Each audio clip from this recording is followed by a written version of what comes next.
5. Coda. Albert and Portia had sat quietly in the kitchen for a quarter of an hour, each smelling the residue of Gordon's fear, neither speaking of it. He had left the house for his board meeting at 8:30.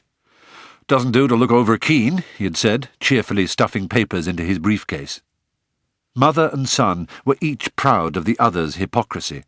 Albert had not imagined Portia capable of a phrase like, "Go get 'em, tiger," and she had not thought that the day would ever dawn when Albert would punch his father on the arm and say, "Attaboy, Dad." Gordon had swept out with a brisk nod of the head, as if to show that it was an ordinary day. On ordinary days, as Albert and Portia were all too well aware, he would have kissed them each and said, "Time to cast some pearls before swine?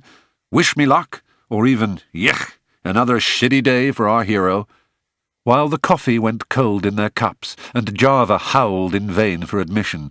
Portia had told Albert everything she knew about Ned Madstone. "Why didn't you tell me this before?" he had wanted to know. "Why didn't Dad tell me?" "I expect we would have told you one day. It didn't seem necessary.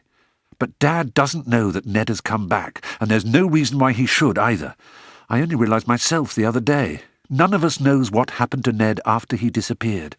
I don't suppose we ever shall, but your father worried about him terribly for years. Perhaps he still does. We don't speak about it. Do you still love Ned?" "I love your father very much. And I love you. And Grandpa. And Grandpa, of course. And Java. Naturally, Java." They had both laughed.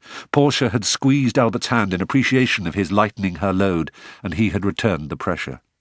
Sitting now in his bedroom with the laptop open and Java on his knees, looking in vain for a mouse to swat, he awaited an email. His mother had never answered his question, and he supposed that she did still love Simon, Ned, whatever. The computer chimed. Albert jumped in his seat, and Java leapt crossly from his lap. He saw the letter there in his inbox. Simon Cotter, Ray, Ned. There was no attachment. He didn't even care if Cotter knew a way of sending viruses by plain email. He moved his finger along the trackpad and double-clicked with his thumb. On 10/10/2000, 09:20 a.m., Albert Fenderman at aef@anon.co.tm wrote, "Dear Mr. Cotter, my mother has explained things to me, but she has no idea I am writing to you. I am extremely sorry for any pain my father has caused you in the past.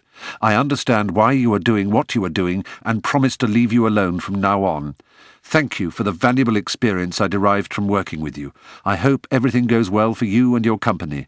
Please do not stop the good work you are doing in the field of ethical trading. Yours, Albert Fenderman." Albert, thank you for your email. Start up your computer. Ignore the fact that the screen is blank. Press Alt-Control-Shift-N. Wait a few seconds, and then press Shift-Delete. When prompted, key in the password BABE. Observe the uppercase B. You should find all your files intact. Enjoy your time at Oxford.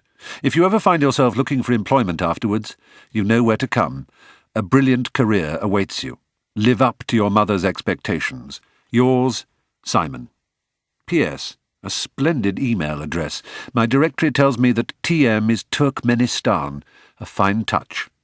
Simon Cotter @cot.com.com.